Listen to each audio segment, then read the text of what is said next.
তুমি মদ খাও তবু নামাজে আসো, তুমি জেনা করো তবু নামাজে আসো, তবু নামাজে আসো, তবু নামাজে আসো।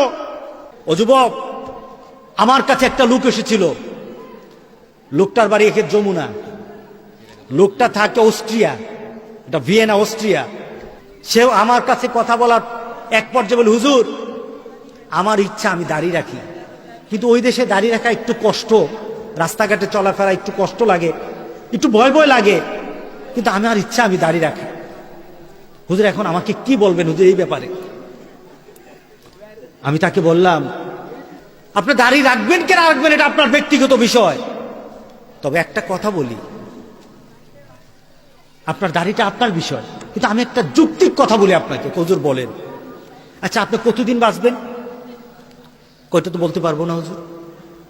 আপনি কি কবরে যাওয়ার সময়টা কি আপনার জানা আছে যে এতদিন পরে যাব, দাড়ি টাড়ি রেখে যাবো, এই ধরনের ব্যবস্থা আছে? কি বলেন, আছে কিনা বলেন?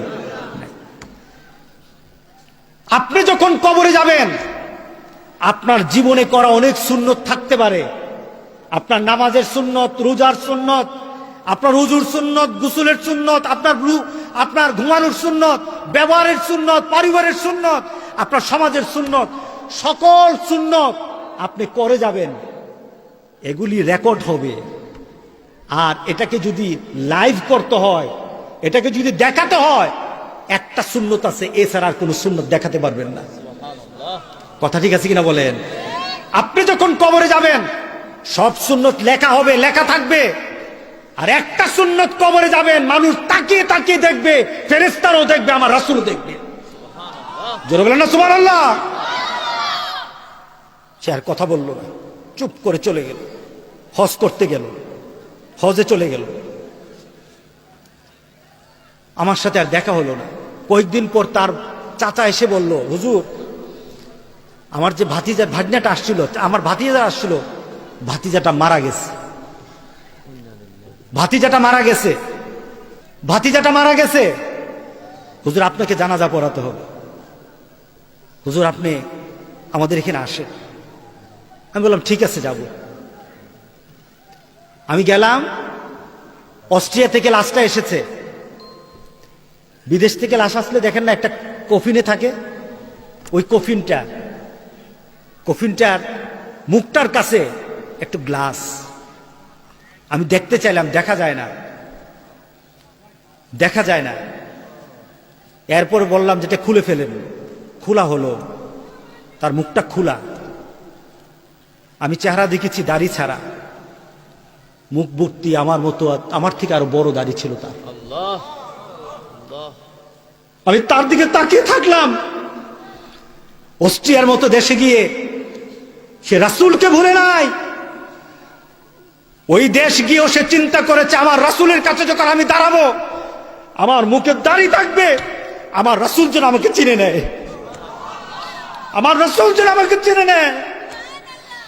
সেখানে গিয়ে সে দাড়ি আর কামালো না, দাড়ি নিয়ে চলে গেল, দুনিয়া ছাড়লো, দুনিয়ার মানুষ তাকিয়ে থাকলো, রাসূলের সুন্নত নিয়ে যায়।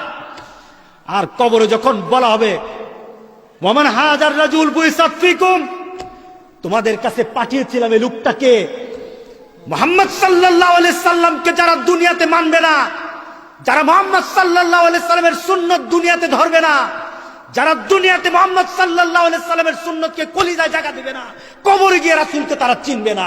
কথা ঠিক আছে কিনা বলেন? তারা কবরে গিয়ে রাসূলকে চিনবে না।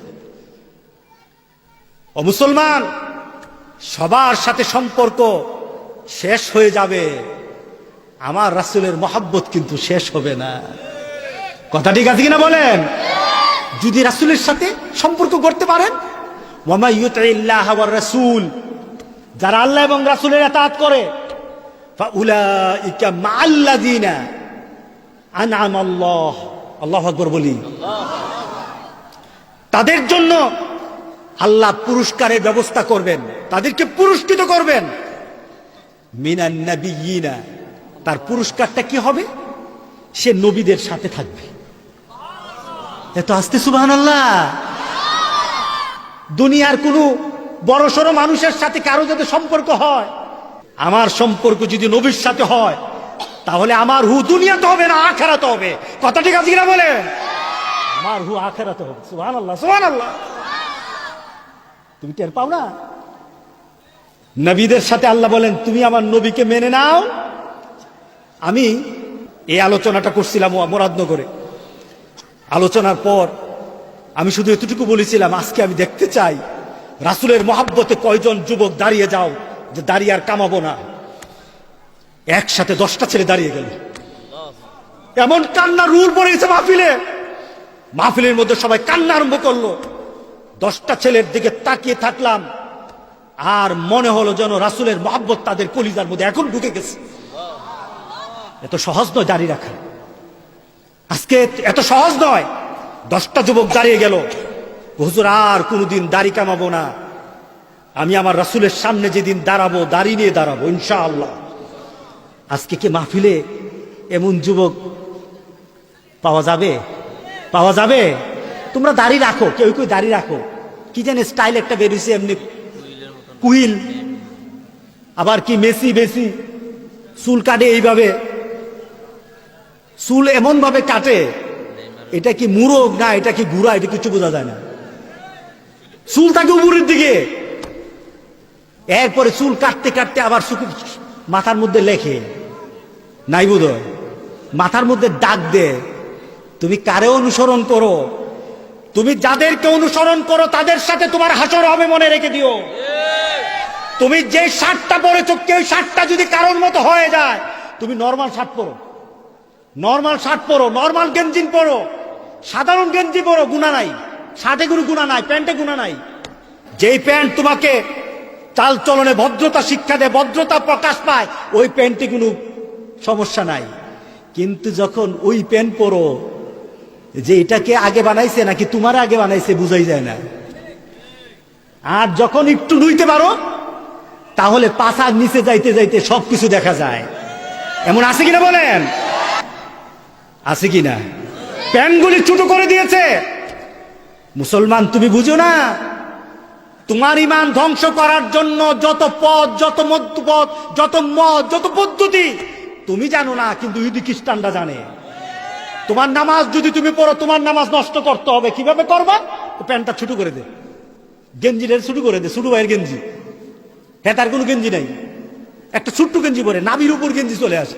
কি বললেন, আছে কি না? আপনি দেখবেন রাস্তাঘাটে দেখেন এই ছেলেগুলি নামাজে নিবেন না, নামাজ পড়তে পারে না নুইতে পারে। প্যান্টটা কেমন করে বানানো হয়?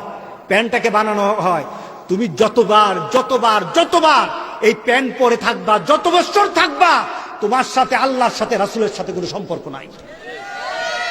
তুমি প্যান্ট পরো, তোমার প্যান্টটা হবে তোমার নাভি ঢেকে যাবে, তোমার টাকনুর উপর নিচে পর্যন্ত যাবে, হ্যাঁ তোমার টাকনুর উপরে থাকবে, আর হাঁটুর। এক ছেলে দেখলাম সে নামাজ টামাজ পড়ে না, দাড়িটা কি একটা ফ্যাশন জানে, দাড়ি এখন নতুন একটা দাড়ি আসছে না, ওর দাড়ি রাখতে রাজি আছে কিন্তু রাসূলের দাড়ি রাখতে রাজি না। কিন্তু দাড়ির স্টাইল কিন্তু সুন্নতের না, দাড়ির স্টাইল হলো নায়ক নায়িকাদের মতো, নায়ক নায়কের মতো। কি বলেন, ঠিক না? নায়কদের মতো দাড়ি রাখে। এই দাড়ি রেখে তারা নিজেদেরকে সৌন্দর্য বাড়াতে চায়। আমি হঠাৎ একটা ছেলেকে দেখলাম যে এইভাবে পরা, দেখলাম টাকনুর উপর জামা, আমি আলহামদুলিল্লাহ সে তো টাকনুর উপর জামা পড়তেছে। হঠাৎ একটা মেডিকেল একটা জিনিস একটা সার্চ করলাম, সার্চ করে দেখলাম যে আমেরিকাতে বর্তমানে যুবক ছেলেরা টাকনুর উপর জামা পরে। তার পিছনে কারণটা কি? কারণটা হলো মেডিকেল সায়েন্স বলছে টাকনু এমন একটা স্থান যে স্থানে মানুষের অনেক কিছু এখানে জমাট বাঁধা থাকে, এটাকে খোলা রাখতে হয়। এটা যদি রাখা হয় যুবক তার যৌবনের গ্যারান্টি পায়, যুবক ভালো থাকে, যুবকের স্বাস্থ্য ভালো থাকে। এখন মেডিকেল সায়েন্স বলল টাকনুর উপর জামা পরো, এখন যুবকরা বলল টাকনুর উপর জামা পরতে হবে। কিন্তু 1500 বছর আগে আমার রাসূল বলেছেন যারা টাকনুর নিচে জামা পরে কাল হাসরের দিন আল্লাহ তাদের দিকে রহমতের দৃষ্টিতে দেখবেন না। যারা টাকনুর উপর জামা পরে তাদের পায়ের মধ্যে আগুন লাগানো হবে, আগুন দিয়ে তাদেরকে পাগুলি ছাকা হবে। 1400 বৎসর আগে রাসূল বললেন টাকনুর উপর জামা পরো, 1500 বৎসর আগে রাসূল বললেন, কিন্তু এই কথা কিন্তু কলিজায় কানে যায় নাই। কথা ঠিক আছে কিনা বলেন? আজকে যুবক, তুমি দাড়ি রেখে দেখো, ওই যে লোকটা মারা গেল, তার লাশটা যখন দেখলাম আমার ভিতরে এই অনুভূতি আসলো, তার হয়তো জীবনের অনেক আমল বাদ হয়ে যেতে পারে, কিন্তু দাড়ি রাখার আমলের কারণে হয়তো আল্লাহ তাকে সবকিছু মাফ করে দিতে পারে।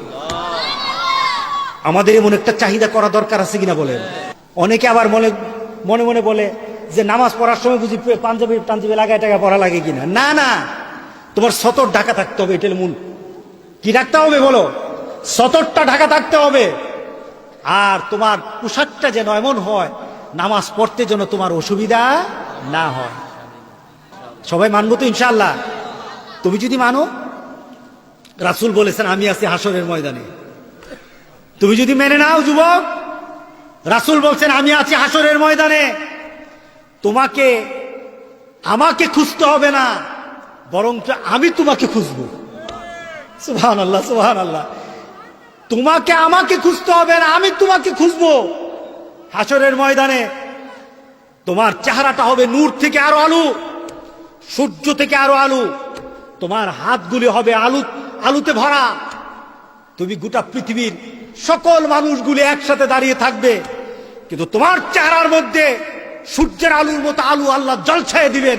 জোরে বলেন সুবহানাল্লাহ।